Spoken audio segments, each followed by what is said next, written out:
मेरी उम्र तब 10-11 साल रही होगी जब माँ ने मुझे ये कहानी सुनाई।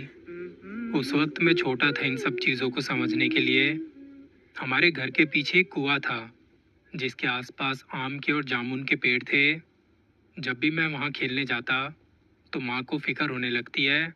मुझे मना करती थी कि वहाँ मत जा। शायद कुएं का डर उनके मन में था, या हो सकता है कुछ और बात। लेकिन मैं फिर भी वहीं जाके खेलता, मुझे अच्छा लगता था। माँ ने मुझे रोकने के लिए एक कहानी सुनाई जिसे याद करके मैं आज भी कांप जाता हूँ।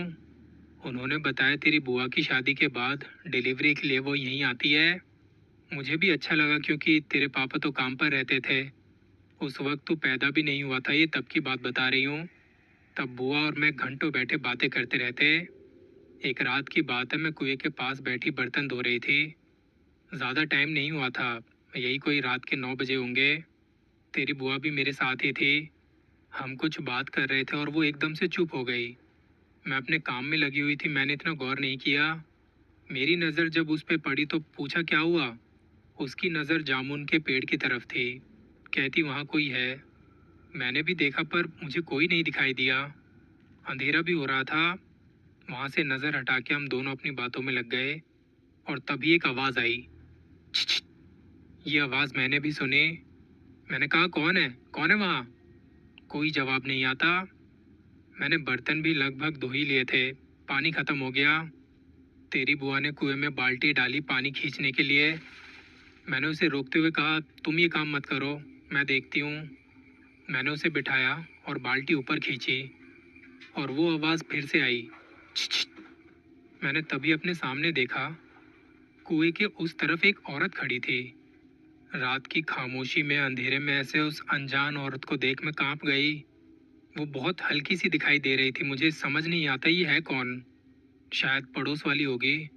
मैंने उसे आवाज़ देते हुए कहा क्या हुआ, इतनी रात में यहाँ अंधेरे में क्यों खड़ी हो। पहले तो कुछ देर तक मुझे घूरती रही, फिर एकदम से बोली मेरा बच्चा कहाँ है। उसकी बात सुनते ही लगा कि मैं जो समझ रही हूँ ये वो तो नहीं है। मैं बाल्टी बर्तन वहीं छोड़ बुआ को अंदर लेके जाने लगी। तभी वो औरत एकदम से हमारी तरफ बढ़ी और तेरी बुआ के हाथ पकड़ के खींचने लगी। मैं उसका हाथ छुड़ा रही हूँ। छोड़, छोड़ इसे। उसने हाथ पकड़े और जोर से कहा मेरा बच्चा कहाँ है। तेरी बुआ तो वो सब देख बहुत डर गई थी। मैंने उस औरत का हाथ झटकते हुए बुआ को अपने पीछे कर लिया। वो हमारी तरफ बढ़ी, मैंने उसे धक्का देके गिरा दिया। हम दोनों भाग के अंदर आ गए। मैं दरवाज़ा बंद कर रही थी। वो औरत तब भी वहीं खड़ी रही, झुकी गर्दन और बड़ी बड़ी आंखों से हमें देख रही है। पता नहीं कौन है ये, मैंने पहली बार देखा है। बुआ को अंदर कमरे में लेके चली गई। मैंने उसे बिस्तर पर लिटाया तो उसका शरीर कांप रहा था। मैंने उसे संभालते हुए कहा कुछ नहीं हुआ, तुम घबराओ मत। मैं उसे समझा रही हूँ पर खुद बहुत डरी हुई थी। बाहर बर्तन भी पड़े हैं, कैसे लेके आऊँ। मैं थोड़ी देर उसके पास बैठी सिर सहलाती रही। वो कुछ देर में सो जाती है और मेरे दिमाग में यही घूम रहा था कि वो औरत अभी भी बाहर ही होगी या चली गई होगी। मैंने लालटेन उठाई और धीरे से पीछे का दरवाज़ा खोला। लालटेन की हल्की सी रोशनी में यहाँ वहाँ देखने लगी। आसपास कोई नज़र नहीं आता और ना किसी की आहट सुनाई देती है। मैं धीरे धीरे कुएं के पास गई, सारे बर्तन एक बड़ी सी टोकरी में रखे और वहाँ से जाने लगी। घर की तरफ बड़ी ही थी। मुझे फिर से वही आवाज़ आई। "छिछ, छिछ।" इस बार ये आवाज़ सुनते ही मेरे रोंगटे खड़े हो गए। मैं तेज़ी से दरवाजे की तरफ बढ़ी और तभी मुझे ज़ोर से छपाक की आवाज़ आई। मैं जल्दी से घर के अंदर आके दरवाज़ा लगा लेती हूँ। शायद उसने कुएं में बाल्टी फेंकी होगी। मेरे हाथ पैर कांप रहे थे। मैं तेरी बुआ के पास चारपाई लगा के लेट गई। दिमाग में यही सब घूमे जा रहा है। कब कब में मुझे नींद आ गई पता नहीं। सुबह जब मेरी आंख खुली तो घर के पीछे से कुछ आवाज़ आती सुनाई दी। हम दोनों उठ के एक दूसरे की तरफ देखने लगे। मैंने जाके दरवाज़ा खोला तो वहाँ भीड़ जमा थी। वो कुएं में झांक रहे हैं। मैंने बुआ को अंदर ही रुकने को कहा। इस तरफ आई और कुएं में देखा तो वहाँ का नज़ारा देख के मेरे रोंगटे खड़े हो गए। रात में जो औरत हमने देखी थी उसकी लाश पानी पर तैर रही है। उसका शरीर फूला हुआ था, चेहरा गला हुआ सा, और उसकी आंखें वो अभी भी खुली हुई हैं जैसे हमें ही देख रही हों। उसे देखते ही मेरा गला सूख गया। मैं तभी अंदर आई। बुआ कहती क्या हो गया वहाँ? मैंने उसे समझाया कुछ नहीं हुआ, तुम वहाँ मत देखो। मैंने घर का दरवाज़ा लगा लिया। थोड़ी देर में पुलिस आई और क्रेन की मदद से उसकी लाश निकाली गई। मेरे सामने से उसका भयानक चेहरा जा ही नहीं रहा था। बुआ बार बार पूछती क्या हुआ है, मुझे भी तो बताओ। मैंने कहा ये लोग जब यहाँ से चले जाएंगे तब बताऊंगी, तुम बस कमरे में आराम करो। तभी दरवाजे पर दस्तक हुई। मैंने जाके दरवाज़ा खोला तो बाहर पुलिस वाले खड़े थे। वो पूछने लगे आप लोगों को कुछ पता हो तो कि ये कब और कैसे हुआ? मैंने कहा हमें कोई खबर नहीं। उन्होंने एक पेपर पर मेरे दस्तखत लिए और चले गए। तेरे पापा के पास भी ये खबर पहुंच चुकी थी। दोपहर तक वो भी घर आ जाते हैं। उन्होंने हम दोनों की हालत देख के डॉक्टर को बुलाया। उस दिन मुझसे घर का काम भी नहीं किया जाता। मैं जहाँ बैठी थी वहीं बैठी रही। डॉक्टर ने देख के कहा डरने वाली कोई बात नहीं है, उस घटना की वजह से थोड़ा डरी हुई है, आराम करेंगी तो ठीक हो जाएंगी। पापा ने पीछे वाले दरवाजे पर ताला लगा दिया। कहते उस कुएं की तरफ मत जाना, उसका पानी इस्तेमाल मत करना। ये बात अगर वो ना भी कहते तो भी मैं वहां ना जाती। असल में तेरी बुआ से ज्यादा मैं डरी हुई थी, क्योंकि मुझे पता था उस रात कुएं में छपाक की आवाज क्यों आई। उसकी आवाज, उसका चेहरा बार बार मेरी आंखों के सामने घूम रहा था। गुजरते दिनों के साथ हमारा डर कम होता गया। इसी दौरान तेरे पापा घर आए और उन्होंने कुएं की सफाई करवाई। मैं भी कुएं के पास जाके काम करने लगी। मेरे लिए भी सब नॉर्मल सा हो गया। बस मैं कभी अंधेरा होने के बाद नहीं जाती थी। तेरी बुआ की डिलीवरी डेट नज़दीक आती गई और हम यहाँ की बातों को भूल गए, लेकिन वो औरत हमें नहीं भूलती। एक रात बुआ चीखते हुए उठ गई। मैं भाग के उसके पास आई। पूछा कि क्या हुआ, इतनी क्यों डरी हुई हो? कोई बुरा सपना देखा है क्या? वो कांप रही थी। मैंने उसे संभाला, पानी दिया। वो इतनी डरी हुई थी कि आंखों से आंसू निकलने लगे। कहती भाभी, मैंने ना बहुत बुरा सपना देखा। एक बच्चा पानी में डूब रहा है। मैं उसके पास खड़ी हूँ। मेरी कमर तक पानी भरा हुआ है। बदबूदार सी जगह थी। मुझे सब धुंधला धुंधला सा नजर आ रहा था। मैं जैसे ही बाहर निकलने को हुई, कोई चीज़ मेरे पैरों को छूकर निकल गई। मुझे ऐसा लगा जैसे किसी का हाथ हो। उस हाथ ने मुझे जकड़ लिया, मुझे पानी से बाहर नहीं आने देता। और फिर अगले ही पल अचानक से वो चीज़ पानी से बाहर आके तैरने लगी। वो गोल गोल मेरे चारों तरफ घूम रही है। पानी बढ़ते बढ़ते मेरी गर्दन तक आ पहुंचा। वो मुझे बताते हुए भी इतना घबरा रही थी कि उसकी सांसें तक अटक गई। मैंने उसे पकड़ा, समझाया कि वो बस एक बुरा सपना था। बहुत मुश्किल से उसे शांत किया। मेरे मन में भी अब यही बात घूमने लगी। किसी काम के चलते जब घर से पीछे जाती हूँ, मैंने देखा कि वहाँ कोई काली सी चीज़ पड़ी है, जली हुई रोटी जैसी। ये कौन करके गया है? वहाँ ज़मीन गीली थी, जैसे कोई बहुत देर तक वहाँ खड़ा था। ध्यान भटकाते हुए मैं अंदर आ गई। इस दिन मुझे तेरी बुआ को लेकर अस्पताल जाना था। अपने साथ थोड़ा खाने पीने का सामान लेके हम चले गए। हमें घर आते आते शाम हो जाती है। घर आके देखा कि मटके में पानी ही नहीं है। जल्दी जल्दी में भरना भूल गई थी। मैंने कहा तुम यहीं कमरे में आराम करो। बाहर अंधेरा होने को था। मैंने पीछे का दरवाज़ा खोला, जल्दी से कुएं की तरफ गई, बाल्टी अंदर फेंकी और जल्दी जल्दी खींचने लगी। बाल्टी टूटी हुई थी। ऊपर तक आते आते पानी कम ही बचता है। मैंने वो पानी एक बर्तन में भरा और फिर से बाल्टी नीचे छोड़ी। इस बार बाल्टी खींचते हुए मुझे बहुत ताकत लगानी पड़ती है। मैं और ज़ोर लगाती हूँ। मुझे लगा बाल्टी किसी चीज़ में फंस गई है। तब मैंने नीचे कुएं में झुक के देखा। अंधेरे में मुझे दो चमकती आंखें नजर आई। ऐसा लगा जो कुछ पल के लिए खुली और फिर बंद हो गई। मैंने बाल्टी वहीं छोड़ी और जितना भी पानी भरा था वो अंदर लेके चली गई। इस टाइम मुझे फिर से वही आवाज़ आई, "छ, छ।" ये आवाज़ सुनते ही मैं जम सी गई।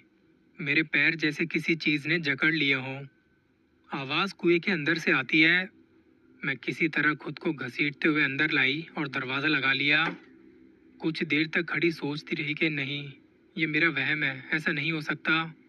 मैं अपना ध्यान उस चीज़ से हटाने के लिए तेरी बुआ के पास बैठी यहाँ वहाँ की बातें करने लगी। थोड़ी देर में हमने खाना पीना किया और मैं इस रात बाहर वाले कमरे में सोई, क्योंकि मुझे लगा रात में तेरे पापा आ गए तो बुआ उठ जाएगी। मैं थकी हुई थी तो जल्दी से सो जाती हूँ। मेरी आंख खुलती है रात कुंडी खड़कने की आवाज़ से। लगा तेरे पापा आ गए हैं। मैं उठ के गई दरवाजे के पास। दस्तक की आवाज़ फिर से आई। आवाज़ पिछले दरवाजे से आई थी। मैं गई वहाँ देखने। तब तक बुआ ने दरवाज़ा खोल दिया और वो बाहर जाने को हो रही थी। दरवाज़ा खुलते ही मुझे ठंडक सी महसूस हुई। मैं भाग के उसके पास गई और उसके हाथ पकड़ के घर से बाहर निकलने से रोक लिया। उसने मेरी तरफ देखा तक नहीं। मैंने तब उसके हाथ पकड़ते हुए पीछे खींचा। मुझे उसका हाथ कुछ गीला सा महसूस हुआ। मैंने तभी उसका हाथ छोड़ा। पीछे से आवाज़ आई, भाभी आप इतनी रात को वहाँ क्या कर रहे हो? मैंने मुड़ के देखा तो तेरी बुआ कमरे के बाहर खड़ी है।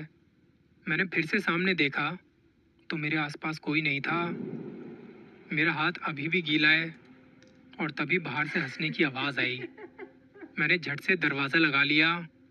मैं कुछ कहे बिना अंदर कमरे तक आई। बुआ मेरे पीछे ही थी। पूछती भैया नहीं आए अभी तक? मैंने कहा नहीं। मुझे लगा वही आए थे, इसलिए मैं पीछे चली गई।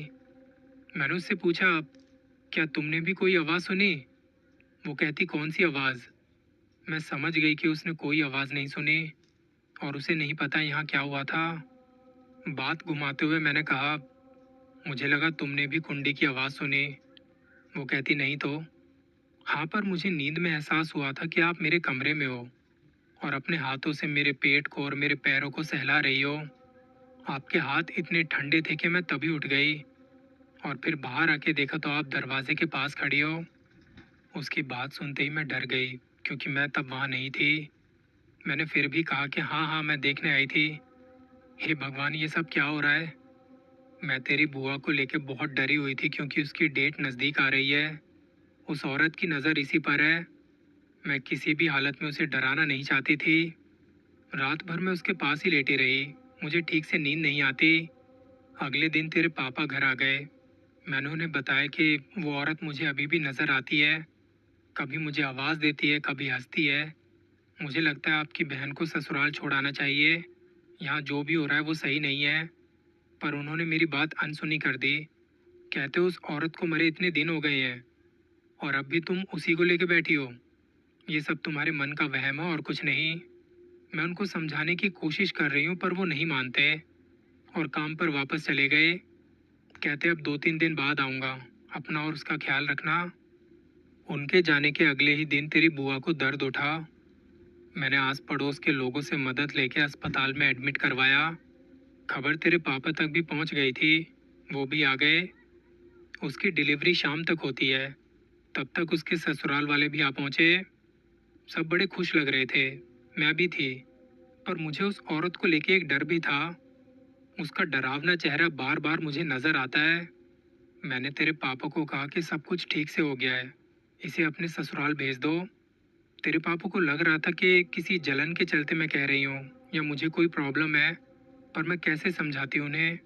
वो मानने को तैयार ही नहीं। घर आते ही मैंने पीछे के दरवाजे पर ताला लगा दिया ताकि कोई भी ना आ सके। धीरे धीरे वक्त यूं ही गुजरता रहा और इस बीच किसी भी तरह की कोई बात नहीं हुई। घर में बच्चा आया है तो डेली कोई ना कोई देखने आता था। मुझे भी लगने लगा कि वो सब मेरे मन का वहम ही था। थोड़े महीनों में तो तेरी बुआ अपने घर भी चली जाती है। मुझे भी लगा कि चलो चीज़ें यहीं तक थी। देखते देखते इस बात को साल भर हो चुका था। एक दिन मेरी तबीयत बिगड़ गई और तब डॉक्टर को दिखाया तो उन्होंने कहा कि घर में एक छोटा मेहमान आने वाला है। ये खबर सुनते ही तेरी बुआ यहाँ रहने आ गई। तेरे पापा को कुछ नहीं पता था। मैंने सोचा जब वो घर आएंगे तब मैं खुद उन्हें बताऊंगी। रात का खाना पीना करके बुआ अपने बच्चे के साथ कमरे में सोने चली गई। बर्तन धोने के लिए मैं बाहर कुएं के पास आई। उस कुएं को लेकर अब मेरे मन में सारा डर खत्म हो चुका था क्योंकि एक लंबे समय तक यहाँ कुछ भी नहीं हुआ। और तभी मेरा ध्यान उस जामुन के पेड़ की तरफ गया। वहाँ कोई था जो मुझे छुप छुप के देख रहा है। मैंने आवाज़ दी, कौन है? कौन है वहाँ? पर कोई जवाब नहीं आता। थोड़ी देर में शांत बैठी रही। आसपास बहुत खामोशी है। और तभी यह आवाज़ सुनते ही मेरे दिल की धड़कनें बढ़ गई। इतने दिनों से जो मैं सब भूल चुकी थी वो अचानक से याद आ गया। एक हंसने की आवाज़ आई। मुझे घबराहट होने लगी कि कुछ बुरा होने वाला है। मैं रात के अंधेरे में अकेली इस कुएं के पास थी। मैंने बर्तन वर्तन सब वहीं छोड़े और भाग के अंदर चली गई। मेरी सांसें फूली हुई थी, हाथ पैर कांपने लगे। मुझे ऐसे देख तेरी बुआ पूछती है, भाभी क्या हुआ, इतनी घबराई हुई सी क्यों हो? मैं बस खुद को शांत रखती हूँ। नहीं, ये मेरा वहम है। मैंने कहा कुछ नहीं, शायद कोई जानवर था बाहर, ठीक से देख नहीं पाई। बस कोई सरसराहट सुनी तो अंदर आ गई। इसके बाद मेरी बाहर जाने की हिम्मत नहीं होती। मैं अपने कमरे में गई, सोने की कोशिश कर रही हूँ और तभी मुझे कुंडी खुलने की आवाज़ आई।